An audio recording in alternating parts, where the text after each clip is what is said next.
বিজনী দহলাপাৰাত এহাল দুখীয়া দম্পতীক ঘৰ সাজি দিলে প্ৰদীপ কুমাৰ বায়নে।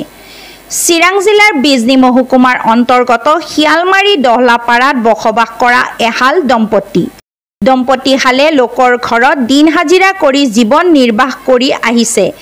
বাৰিষাত থাকিবৰ পৰাকৈ দম্পতীহালৰ নাই এটা ঘৰ।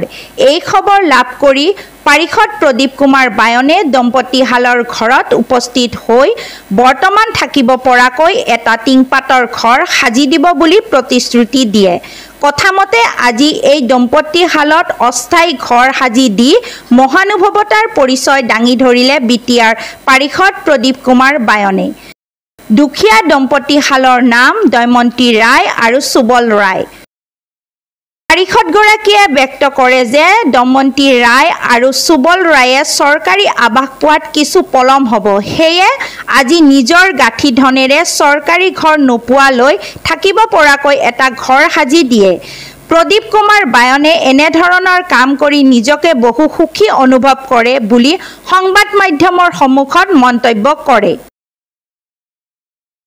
News desk Bijni first 24।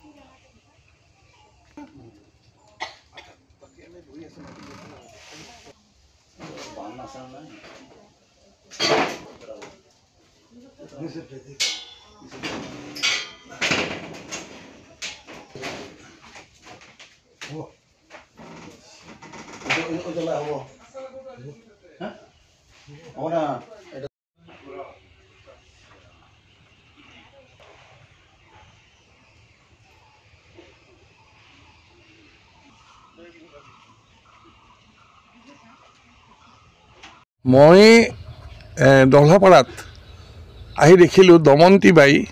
এই দময়ন্তী বাই আচলতে ডঙাগাঁৱৰ মানুহ আছিল। ডঙাগাঁৱৰ পৰা আহি তেওঁ আৰু ইয়াত ঘৰ বান্ধিছে, ইয়াত থাকিব ল'লে। তেওঁ আৰু তেওঁৰ স্বামী, তেওঁলোকৰ ল'ৰা ছোৱালী নাই। তেওঁলোকে থকা ঘৰটো ভাঙি ছিঙি গৈছে, জহি হৈ গৈছে আৰু বিভিন্ন নিয়ম নীতিৰ কাৰণে তেওঁলোকে চৰকাৰী ঘৰ পোৱা নাছিল। মই সেই নিয়ম নীতিবিলাক চব চল্ভ কৰিলোঁ। এতিয়া নতুন অসম চৰকাৰে নতুনকৈ দিব বিচৰা 3,80,000 ঘৰত তেওঁলোকে ঘৰ পাব। মই জিঅ'টেকো কৰাই দিছোঁ, কিন্তু বৰ্তমান সময়ত তেওঁলোকৰ থাকিবলৈ একদম গৃহ নাই, ঘৰ নাই। সেয়েহে চৰকাৰী ঘৰ নোপোৱা পৰ্যন্ত তেওঁলোকে থাকিব পৰাকৈ মই এটা অস্থায়ীভাৱে ঘৰ বান্ধি দিলোঁ। এইখিনি কৰি মোৰ ভাল লাগিছে।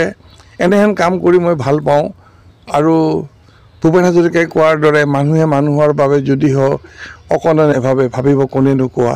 এই গীতটো এটা শাৰী, দুৰ্বল মানুহে যদি জীৱনৰ কোবাল নদী পাৰ হয় তোমাৰে সাহত তুমি হেৰুৱাবানো কি।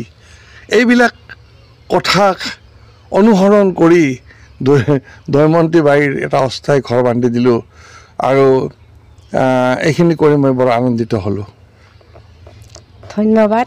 মোক এতিয়া আমাৰ বায়ন ছাৰে জুপুৰি পূজাটো ভাঙি যোৱা ঘৰটো অলপ ভাল কৰি দিলে মই অতি সুখী আৰু আনন্দিত। আৰু যাতে ভৱিষ্যতে মই ভাল হ'বলৈ চেষ্টা কৰোঁ, তালৈও মোৰ আশীৰ্বাদ থাকিল। তাৰ যাতে জীৱন যেনেকৈ সুখী হৈ আছে আগন্তলৈকে যাতে সুখী হৈ থাকে, এইখিনিয়ে মোৰ ক'ব লগা কথা।